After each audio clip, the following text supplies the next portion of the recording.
Anki almost broke me at Stanford Med School. I was spending hours a day drowning in reviews and hating every second. Then I made 8 changes that took maybe an hour total, and suddenly I was doing half the work with better retention. Those changes helped me score in the top 0.1% on step 1 and match at Harvard. Here's what I wish someone had told me on day 1. First, let me tell you how I discovered that I was doing Anki completely wrong. So when I started med school at Stanford, everyone said that Anki would completely change my life. They explained that I would be able to remember everything that I learned and that I'd never have to go back and relearn anything, and so I was all in. I made hundreds of cards. I would just like pour over the PowerPoint slides from each of the different lectures, and I would copy pretty much all the details verbatim, right? It would be drug names and mechanisms and side effects and lab values, and basically anything that they included on their slides, I would commit to learning pretty much by heart. In addition to that, I also found that I could save time by using pre-made decks. And so I would use decks that my classmates would make, or I would use pre-made decks that floated around the internet, and on the surface, it felt really good because I could end up making cards pretty quickly. I also knew that I should review my cards, daily, so I was reviewing them religiously, and I made sure that I would finish my cards before I went to bed every single day. Now,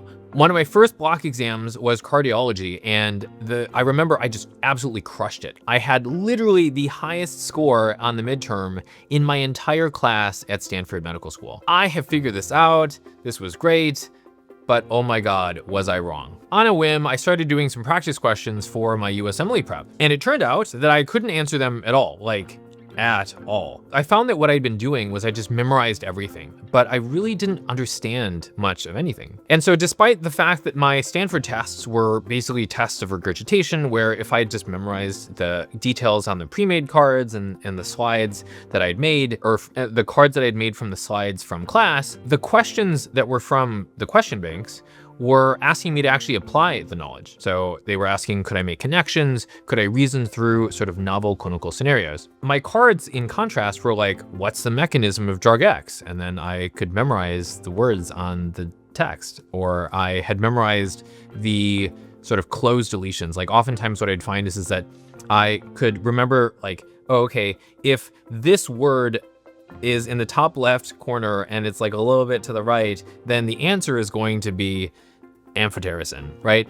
But I wasn't actually understanding it. I was just having these random sort of shape or text associations that were just to get me through doing my cards that day. I had literally thousands of facts in my head, but I couldn't use any of them. And that's when I realized that Anki isn't about memorization. It's actually about retention of understanding. And from there, I rebuilt my entire system almost from scratch. So these changes took me only about an hour to actually implement to start. The result was that I was doing less than half of the reviews I was doing before, with more than 5 times the retention, and I could answer questions better, not just for my exams at Stanford, but also for my practice questions. These are the 8 changes that transformed Anki from my personal torture chamber to literally the most powerful learning tool that I've ever used in my entire life. Change number 1 was to learn principles, not individual facts. The biggest mistake that I made when using Anki was that I was treating Anki like a collection of isolated facts. The honest answer is that most people make 1,000 cards when they could be making maybe 10. If that sounds crazy, think about this. If instead of memorizing individual facts, you learn the underlying principle that explains them,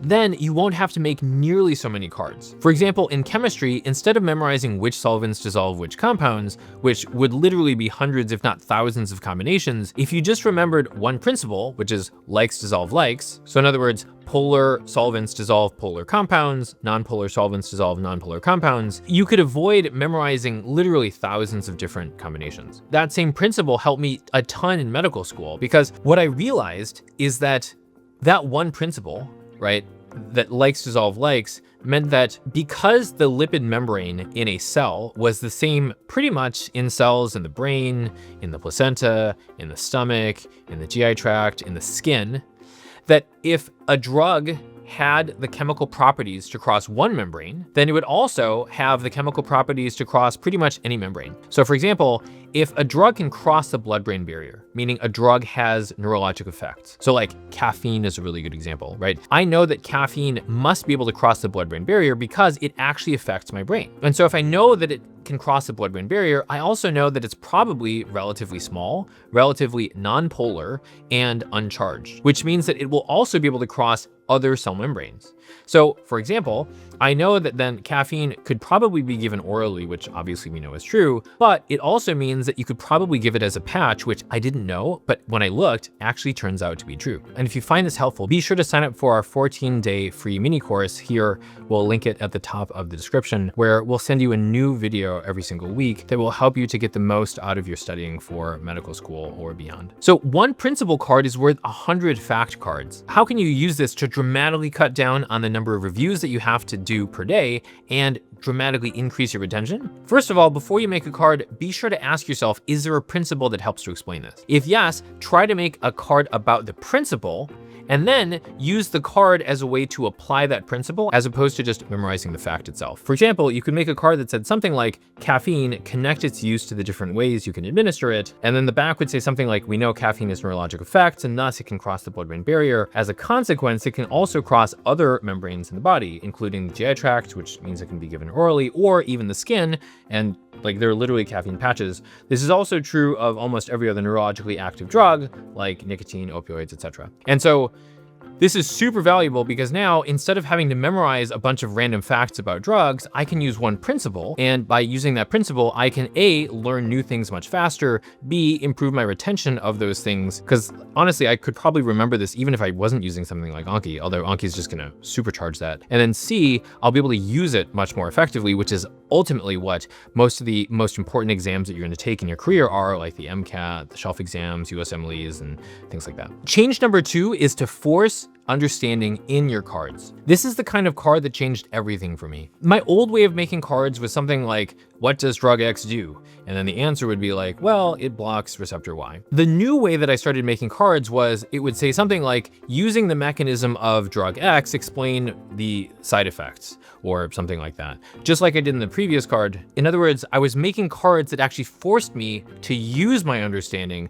not just to recall it. I realized that if I can't explain why something was, I didn't actually know it. And that was my biggest problem. 3 questions that you can add to every single card that will instantly make them better are: 1, why does this make sense? 2, how does this connect to whatever the concept is? And 3 is, use blank to explain blank. For example, in the previous card, I asked caffeine, connect its use to the different ways that you can administer it. So in other words, I was connecting the fact that you use it to, not get sleepy or things like that, to the fact that you can also give it as a patch, you can also give it orally, or different forms of administration. Understanding cards felt harder at first, but they saved me literally thousands of hours later on. This is because when you understand why something is, you will remember it longer. Even more importantly, it also means that you're going to be able to answer variations of the question, right?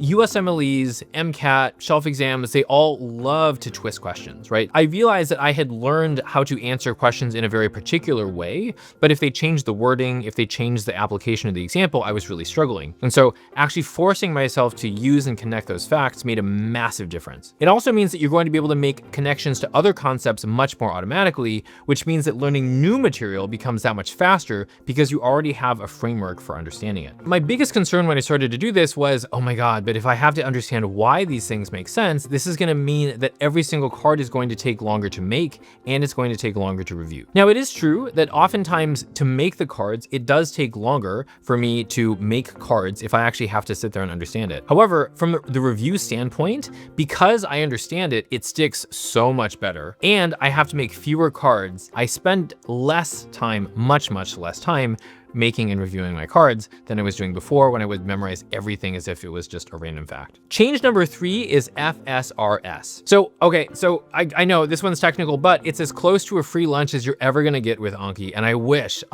that someone had told me about this sooner. Anki's default algorithm, Super Memo 2, is from like the 1980s. Now, that's fine, but there's now something that is way better. That's called FSRS, or the Free Spaced Repetition Scheduler. Now, FSRS is basically an AI optimized customized algorithm that learns your particular memory patterns. Without getting into too many technical details, it means that you're going to be doing fewer reviews for the same retention rate, and which means that you're gonna remember a lot more in a lot less time. This is literally the only Anki setting that I typically change, and it cut my daily reviews by almost 50%. So I used to do about 100 reviews per day. Now it's like 40. Granted, I'm not making a ton of cards anymore. These are cards that I've made for the last, 15 plus years. And so because I'm not making many new cards, and because I keep doing my old reviews every day, the number of daily reviews has basically reduced. Now, when I turned on the FSRS though, before that, for years, my daily reviews had been about 100, maybe like 90, 110, somewhere around there. But when I turned it on,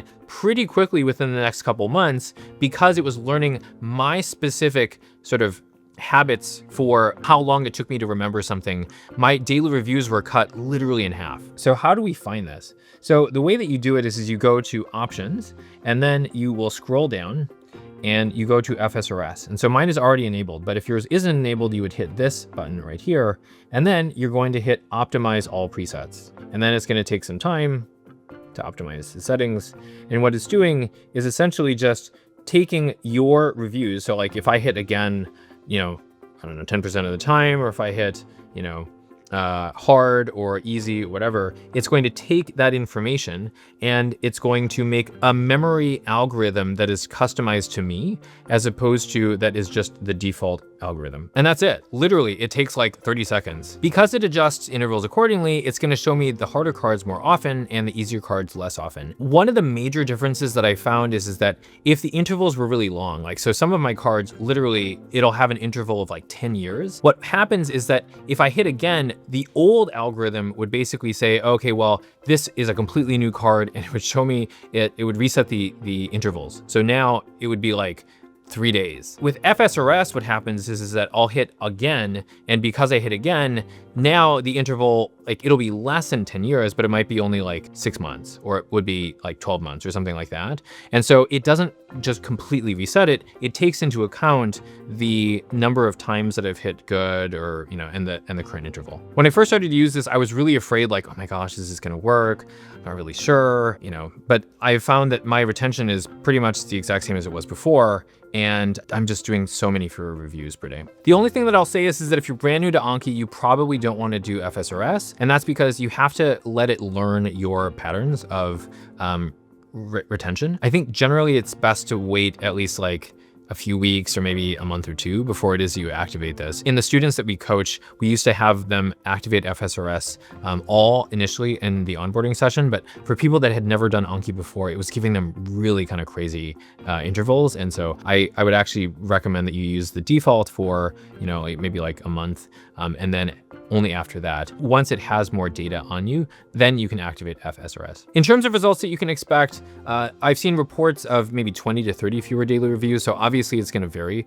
If you're the kind of person that hits again all the time, this may or may not work super well. But what I found is that practically it does make a pretty massive difference in terms of the number of daily reviews that you're going to be seeing. Change number 4 is don't be a perfectionist. 90% is enough. I used to aim to remember like 98%, 100% of everything that was on my cards, and it was destroying me. This is a graph that every Anki user needs to see. What this is explaining is the retention, so like the number of times that you would hit hard, good, or easy, versus like the percentage of time that you would hit basically anything that's not again, and the amount of time that you are going to be spending on your reviews. What you'll notice is that between, say, like 50% retention, meaning like half of the time I'm hitting again and half of the time I'm hitting either hard, easy, or good, and about 80% of the time, that there's really no difference in the amount of retention that I would have versus the amount of time that I would be spending on my Anki cards. Note that between 80 and 90%, there's a small increase. In other words, if I want to increase my retention from 80 to 90%, I will increase the amount of time that I'm spending on Anki by,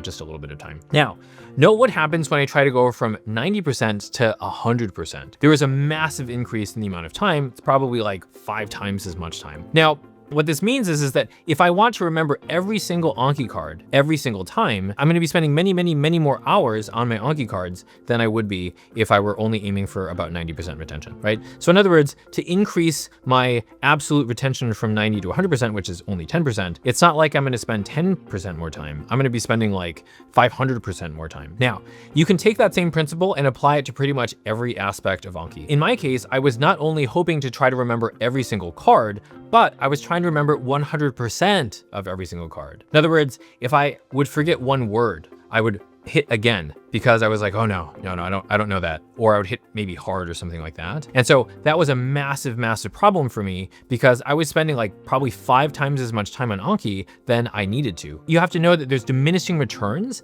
as you try to increase A, the amount that you remember on every single card, and B, the number of cards that you remember. Obviously, you don't want to go in the opposite direction where you're like, okay, well, I'm just gonna hit good for everything and not, trust the algorithm at all. But what you need to know is that last 10%, right? That final 10% of like, oh, I need to remember that one word or that exact phrasing, or I need to make sure that I never ever, forget this card. You're gonna spend just an obscene amount more time on your Anki cards, and it's just not worth it. So how did I implement this? First, I just had to accept that I was gonna forget some cards, and that was okay. Because literally that's the whole point of spaced repetition. You review the things when you're about to forget them, and if you forget them, then it'll just show it to you more often. If you never forget it, that means that you're reviewing it too often. So in general, you should aim for about 85 to maybe 90% retention and then move on with your life. Change number 5 is having a daily limit of 50 new cards per day maximum. If you're adding more than 50 new cards per day, and especially if you're reviewing more than 50 new cards per day, you're setting yourself up for failure. So I get it. New cards are super exciting. You feel really productive when you're making them. And because it's something new, it has this more tangible feeling of progress than reviewing your old cards. The problem is that every single time you add a new card, and especially when you review it, you're increasing the future review burden. So if I do 50 new cards today, it's going to mean that I'm going to have to do 50 extra reviews tomorrow, plus all of my existing reviews that would be due tomorrow anyways. So 50 new cards per day is relatively sustainable in the long term, but I've seen tons of people try to do 100, 200, 300 cards, especially when you're using those like pre-made Anki decks. And you see this review explosion by about week 2 or week 3 or week 4. I've literally talked to people who were doing thousands of Anki reviews every day and just burning themselves out because A, they were memorizing everything as if it was a fact, and B, they were doing so many reviews that they had suddenly lost time to do questions. They lost time to learn new things. Remember, Anki is a marathon and not a sprint. 50 cards per day is kind of the sweet spot that I found where you can balance learning a lot of new things, but also make sure that you've got enough time to do other things that aren't just Anki. Because remember, spaced repetition is a part of an excellent toolbox for doing well in exams and doing well in school, but it's not the only thing that you need. So how do we make sure that we set our new cards per day to 50? It's pretty easy. So you go to options and then you would go to new cards per day and you would just type in 50 and then hit save. And that's literally it. If you're just starting, you might want to try 30 or 40. The most important thing is that you do it religiously. The other thing you'll note here is that I've set my maximum reviews per day to 9,999. That doesn't mean that I'm going to do, 10,000 flashcards every day. It just means that there's going to be no cap. So if I were to set my old card reviews to 100 per day, then if I had 200 that I was supposed to do that particular day, then it would cap me at 100, right? So that's not a good thing. You never want to cap the number of old cards that you do. And so you should set that number to, as high of a number as you possibly can. And as long as you do only 50 new cards per day, and as long as you're hitting again, right, your retention is about 90%, you're hitting again only about 10% of the time, then you should end up doing at most maybe a few hundred cards, and that should be doable. Note that if you have more than 50 new cards that you need to learn, you can spread them out over multiple days. So even at the peak of my med school at Stanford, I would still have days off. And so on those days off, I would be making fewer new cards. And so on those days, I would be able to sort of catch up. This is a lot better than making 200 cards in one day and then cramming it. That is just awful for retention, and it's just gonna make you miserable because you're gonna have this spike of 200 cards that you're gonna have to do, every time that particular interval comes up. The other nice thing about having a limit on the number of cards that you make is that it forces a constraint on you. And so one thing that I found is that if I allowed myself to make as many cards as I needed, I felt felt this urge to make cards on kind of like random things like, oh my God, well, what if this ends up being on my test? Instead, if I told myself, okay, you can only make 50 cards total today, or I can only make 60 cards, maybe at most in one day, then it would force me to focus only on the most important things, which suddenly I got a lot better at because I was forcing a constraint on myself. Change number 6 is be honest with your answer buttons. I used to game the Anki algorithm and it backfired spectacularly. In Anki, there are 4 answer buttons. There's again, there's hard, there's good, and then there's easy. Most people overthink this and it ends up messing up their intervals, and therefore they end up spending tons more time on Anki than they need. For me, I used to hit again on everything that I was even slightly unsure about. Why? Because I was terrified of not seeing a card before my exam. What ended up happening though is that my intervals got compressed, and this is especially true if you're doing FSRS, right? Because it's going to learn that, oh, okay, well, you actually don't remember things as well as other people. And so now it's going to give you compressed intervals for most, if not all of your cards. It also meant that I was seeing the same cards over and over and over again, which ultimately meant that my review counts exploded. Because of this, I was just overwhelmed with Anki and I was about ready to give up. And so before I'd made these major changes, I had tried to sort of game the algorithm. And I'd be like, okay, well, maybe if I just hit hard for everything instead of hitting again, like then it'll be okay. And so if I genuinely didn't know it, instead of saying again, which I should have, I would just say like hard, or maybe even sometimes good. The problem is that I didn't want to admit that I forgot something. And so the algorithm thought that I kind of knew it for something that I didn't know. It like made sure that I definitely didn't know that. So by the time that it came back, I had basically completely forgotten it. So learn from my mistake, stop gaming the algorithm and just be honest with yourself. This simple system works really, really well for me. You should aim for about 90% of the time, just hit good. So that means that you remembered it correctly. It doesn't mean you remembered every single word, right? Again, you're not trying to memorize every single possible phrase, but instead, if you understand the card, and if you understand and can remember most of it, then that's fine. And then maybe 10% of the time you hit again, which means that you're at that 90% sort of sweet spot for retention. Those are things that you genuinely forgot or where you really got it wrong. The really simple rule that I follow is that I almost never hit hard or easy. These are pretty much edge cases where I don't really use them all that often. One thing that you should know is that if you're hitting again legitimately more than say 20% of the time, there's probably something wrong with your cards, or you're a perfectionist. For example, one problem that I see is that people will try to put like a book on the back of their cards.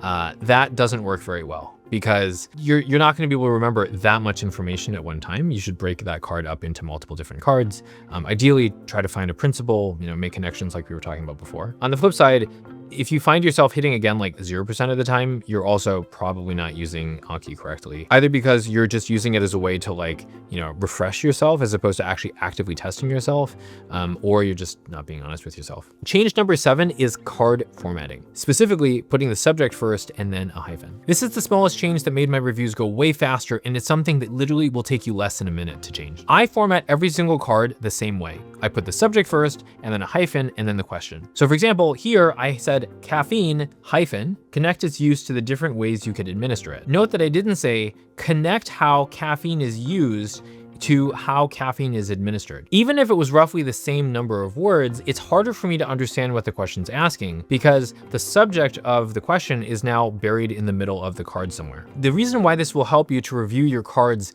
twice as fast is that when you're reviewing your cards, you will instantly know the context. When I see this card, my brain switches into caffeine mode. And so even before I've read the question, now I'm already thinking about all the different facts that are associated with caffeine. This makes recall that much faster and easier. And in addition to that, it also makes it that much easier for me to understand what the question's really asking. So I don't have to go back and reread the question. Plus, to save time, for example, other examples of this might be something like beta blocker. What are the contraindications? Or even just more simply, beta blocker contraindications. You could also say glycolysis, rate limiting enzyme. You see that every single time you do this, it becomes that much easier for me to understand exactly what the question's asking. If you're starting fresh, this is super simple. It's something that you can do every single card from day one.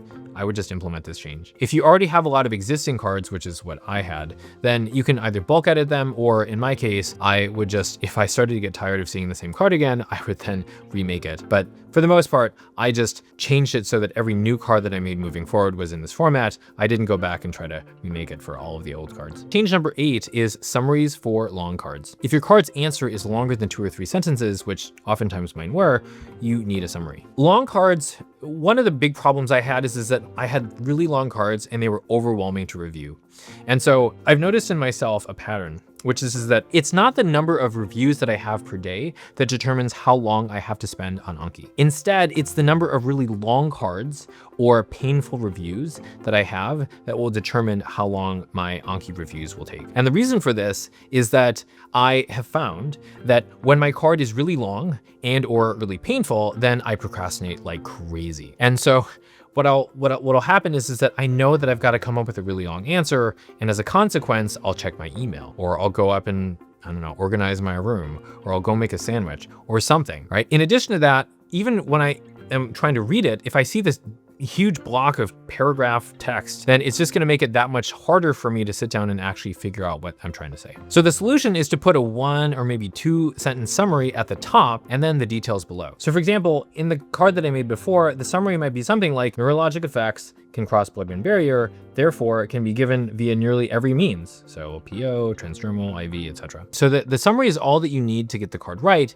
The details are there if you need a refresher. So why does this work? During reviews, you're gonna read the summary first, and 90% of the time, literally that's all it is that you need to know. And so if you have that, you have basically remembered it. So you hit good, you move on. 10% of the time when you forget it, you may need extra details to help jog your memory. And so that way, I'm not sitting there having to go back and repiece the card together or find the original source that I used to make the card. Instead, I can just very quickly scan underneath it and say, oh yeah, that's right. Oh, okay, I get it. Okay, no, that makes sense. In addition to that, the actual act of making the summary forces me to integrate it at a higher level. This helps with learning. It also helps me remember it better, and it's gonna help me use it more in high-stakes situations like tests or in the hospital. In order to write a good summary, try to keep it to maybe 2 or 3 sentences maximum, and use simple language that focuses on a core concept. You'll notice that I didn't just try to remove a bunch of words and just shorten it. I actually tried to figure out what is the core concept. I might even, in this case, actually add the concept of likes dissolve likes to remind myself, oh yeah, that's right. If it can cross one plasma membrane, it can cross others. Next, let me go through some rapid fire on questions that I always get about Anki. The first question is, should I use pre-made decks like on King or make my own cards? I started out by using pre-made cards, and to be honest, the reason that I did it was because I thought it was going to save me time. What I found was that Anki is really, really good for some things, and it's really, really bad at others. So for example, Anki is not great for learning new things, to be really honest. If I wanted to learn something, trying to learn it by using someone else's pre-made deck actually just slowed me down because I was constantly having to look things up, or I would just memorize it and I wouldn't actually understand it or be able to use it. It does feel faster to use someone else's cards. Kind of like if I were to, I used to take notes. And so if I were to go to a class and instead of taking my own notes, just use someone else's notes, it would feel a lot faster because I didn't have to waste all that time making my own notes. The problem is that actually making the notes is part of the major benefit. And so in the same way, forcing yourself, like if you're making a summary in your cards, forcing yourself to make those connections, forcing yourself to see the underlying principle, that actually is the major benefit. And so the Anki is just there to help you to remember all the things that you've just learned. And so if I'm just on the surface learning a bunch of sort of random facts that someone else has put into cards, it's not really going to help me in the way that I want it to help me. So it won't help me on exams. It won't help me in the hospital. It won't help me in sort of real life scenarios. For that reason, I highly recommend that you make your own cards as much as you possibly can. The only exception to this would be for things that truly are a lot of memorization. So like pharmacology is a good example. Micro, probably sort of similar. Those are things where there's a lot more emphasis on like the details and knowing those details. Even still, I still think that you should be putting those things together, trying to find underlying principles. But if there was ever a point where I would use a pre-made deck, it'd probably be for something like microbiology. The next question is, how long should I spend on Anki per day? Again, this depends on your goal. For me, I would say that at my peak when I was doing Anki, and again, I discovered FSRS really late in the game, but I would say that I was doing maybe 4 hours of Anki per day.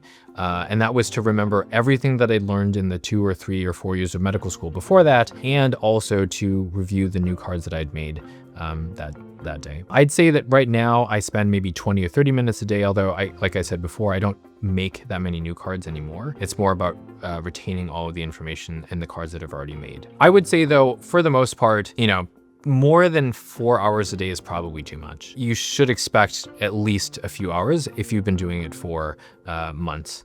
up until this point. The next question is, what if I fall behind on my reviews? The answer is don't panic. This literally happens to everyone. What I recommend is that you set your new cards to 0 so that you don't try to add new cards to the mix. So you just focus on catching up on your old cards. There are apps that will sort of spread out your reviews over a certain number of days. Let's say that I was behind on cards. This actually happened to me. I was behind by about almost 2,000 cards at one point during residency when I was at Harvard MGH, and I was in the ICU, on my rotation. And I was, every single time I saw, 1,800 cards, I just got really, really depressed.